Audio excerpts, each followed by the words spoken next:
امریکی صدر Donald Trump نے چین کے 80ویں یوم فتح پر تنزیہ مبارکباد دے ڈالی۔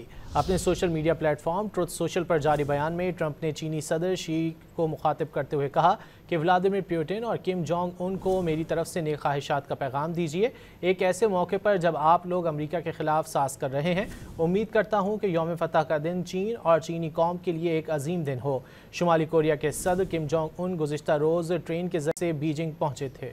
امریکی صدر ڈونلڈ ٹرمپ نے چین کے 80ویں یوم فتح پر تنزیہ مبارکباد دے ڈالی۔ اپنے social media platform Truth Social پر جاری بیان میں ٹرمپ نے چینی صدر شی کو مخاطب کرتے ہوئے کہا کہ ولادیمیر پوٹن اور کم جونگ ان کو میری طرف سے نیک خواہشات کا پیغام دیجیے، ایک ایسے موقع پر جب آپ لوگ امریکہ کے خلاف ساز کر رہے ہیں۔ امید کرتا ہوں کہ یوم فتح کا دن چین اور چینی قوم کے لیے ایک عظیم دن ہو۔ شمالی کوریا کے صدر کم جونگ ان گزشتہ روز ٹرین کے ذریعے بیجنگ پہنچے تھے۔